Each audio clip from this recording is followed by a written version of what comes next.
मुख्यमंत्री के तौर पर मनोहर लाल खट्टर जी पूरी तरह से फेल साबित हुए।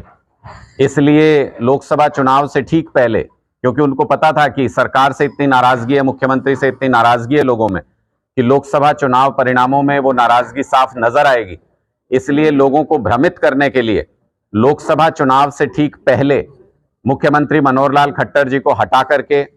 नायब सैनी जी को उनकी जगह पर मुख्यमंत्री बनाया गया।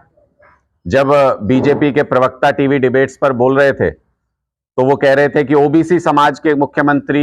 बनाए गए हैं, तो इसका मतलब उन्होंने ये स्वीकार किया कि काम के आधार पर, प्रतिष्ठा के आधार पर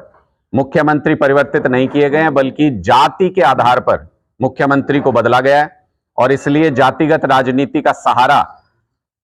भारतीय जनता पार्टी ने लिया, क्योंकि काम उन्होंने 9.5 साल में किया नहीं था। लेकिन जो कुछ नायब सैनी जी के मुख्यमंत्री बनने के बाद देखने को मिल रहा है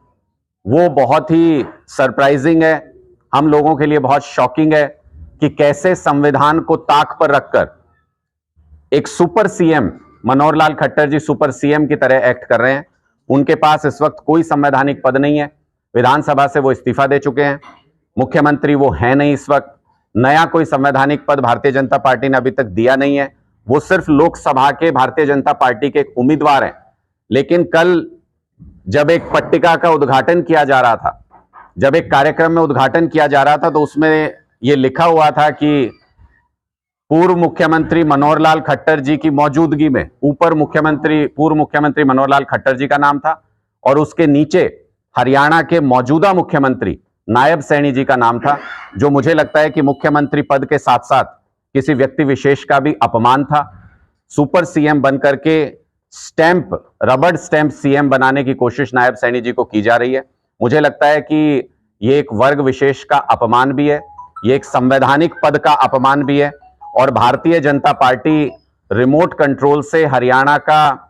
पूरी सत्ता और पूरी सरकार चलाना चाहती है, जो बेहद आपत्तिजनक है। इस पर भारतीय जनता पार्टी को स्थिति स्पष्ट करनी चाहिए कि मनोहर लाल खट्टर जी किस हैसियत से उनका नाम उस पट्टिका के ऊपर लिखा हुआ था, मुख्यमंत्री के ऊपर लिखा हुआ था, मुख्यमंत्री के ऊपर सुपर सीएम की तरह कैसे बिहेव कर रहे हैं किसी संवैधानिक पद पर ना होते हुए भी। इस पर भारतीय जनता पार्टी को अपनी स्थिति स्पष्ट करनी चाहिए। उसके बाद जो दूसरी तस्वीर देखने को मिली कल ही, जिसका बखान सोशल मीडिया पर मौजूदा मुख्यमंत्री भी कर रहे हैं और पूर्व मुख्यमंत्री भी कर रहे हैं, इजराइल जाने वाले कुछ बच्चों से मुलाकात की, उसमें भी दोनों लोग मौजूद थे। मुझे नहीं पता कि नायब सैनी जी मुख्यमंत्री के तौर पर अगर उन बच्चों से मिल रहे थे जिनको हरियाणा सरकार की किसी योजना के तहत इजराइल भेजा जा रहा है, तो समझ में आता है। लेकिन मनोहर लाल खट्टर जी विशेष अतिथि के रूप में उस मीटिंग के अंदर कैसे मौजूद थे वो मुझे तो समझ आया नहीं। लोगों को जरूर समझना चाहिए, हरियाणा के लोगों को, कि ये क्या हो रहा है। लेकिन इजराइल में युद्धग्रस्त इलाके में हरियाणा के बच्चों को मौत के मुंह में फेंक करके भारतीय जनता पार्टी अगर उसको एक इवेंट बनाना चाहती है तो हम इसकी भर्त्सना करते हैं, हम इसकी निंदा करते हैं। भारतीय जनता पार्टी हरियाणा के अंदर 2 लाख सरकारी नौकरियां खाली पड़ी हैं, सरकारी पद खाली पड़े हैं। उन पदों पर हरियाणा के युवाओं को रोजगार नहीं दे पा रही है, लेकिन उनको मौत के मुंह में युद्धग्रस्त इजराइल में भेज करके अपनी पीठ थपथपा रही है। एक तरफ हमारे युवाओं के लिए हरियाणा में रोजगार नहीं है, देश में रोजगार नहीं दे पा रही है भारतीय जनता पार्टी, और दूसरी तरफ भारतीय जनता पार्टी नया कानून लेकर के आई है जिसके तहत पाकिस्तानियों को, पाकिस्तानी घुसपैठियों को हिंदुस्तान में बसाने की नीति लेकर के आई है भारतीय जनता पार्टी। इतनी हिम्मत बढ़ा दी है पाकिस्तानी घुसपैठियों की कि वो देश में, दिल्ली में चुने हुए मुख्यमंत्री के घर के बाहर कल परसों प्रदर्शन करते नजर आए। पाकिस्तानी घुसपैठिए दिल्ली में खुलेआम प्रदर्शन और हुड़दंग कर सकते हैं,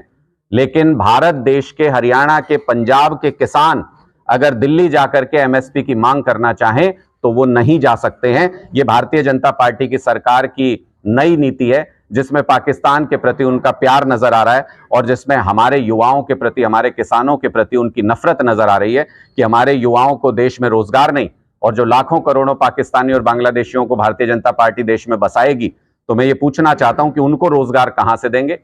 उनकी रोजी रोटी का जुगाड़ कहां से करेंगे, उनके घरों का जुगाड़ कहां से करेंगे, क्योंकि अपने लोगों को तो दे नहीं पा रहे हैं। अपने लोग जाएं युद्धग्रस्त इजराइल में मरने के लिए और पाकिस्तानियों को देश में ला करके बढ़िया सुविधाएं दे करके, उनको मकान दे करके, उनको नागरिकता दे करके अपने सिर पर बिठाएं, ये हमें कतई मंजूर नहीं है। ये दोहरी नीति भारतीय जनता पार्टी की उनकी पोल खोलती है। और अगर पाकिस्तानियों को सबक सिखाना चाहते हैं तो इस बार देश के लोग भारतीय जनता पार्टी जो उन पाकिस्तानियों के साथ खड़ी है उसको भी लोकसभा चुनाव के अंदर सबक सिखाएंगे। 10-0 से हरा करके भारतीय जनता पार्टी को हरियाणा से भेजेंगे। आज इंडियन नेशनल लोकदल ने एक सशक्त उम्मीदवार उतारा है मैदान में कुरुक्षेत्र के अंदर, क्या कहेंगे?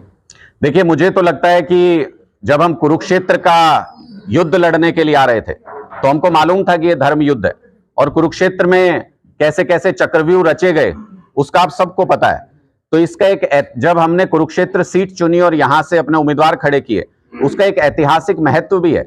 हमें पता था कि यह धर्म युद्ध होने वाला है, हमें पता था इसमें धर्म एक तरफ होगा और सारे अधर्मी एक तरफ जुड़ेंगे। तो इसलिए मुझे इसमें कोई संदेह नहीं है कि भारतीय जनता पार्टी के कार्ड्स के जरिए अलग अलग सिंबल लेकर के बहुत सारे कैंडिडेट्स चुनाव मैदान में आएंगे। भारतीय जनता पार्टी के इशारों पर नाचने वाली बहुत सी कठपुतलियां इस चक्रव्यूह में अलग अलग द्वार पर खड़ी होंगी, हमारा शिकार करने की कोशिश करेंगे, हमें चक्रव्यूह में घेरने की कोशिश करेंगे। लेकिन इसमें भी आपको कोई संदेह नहीं होना चाहिए कि यह चक्रव्यूह तोड़ना जो मॉडर्न जमाने के जो अर्जुन है अरविंद केजरीवाल जी, उनको ये चक्रव्यूह तोड़ना अच्छे तरीके से आता है। वो इस चक्रव्यूह को धराशायी करेंगे, इन सारी कठपुतलियों को इनकी सही जगह दिखाएंगे और सीधा चुनाव इस बार पूरे देश में पता है कि इस बार आर पार की लड़ाई है। सीधा चुनाव इंडिया गठबंधन वर्सेस भारतीय जनता पार्टी है। जो लोग देश में संविधान का राज चाहते हैं, जो लोग देश में आजादी बरकरार रखना चाहते हैं, लोकतंत्र चाहते हैं, वो इंडिया गठबंधन को वोट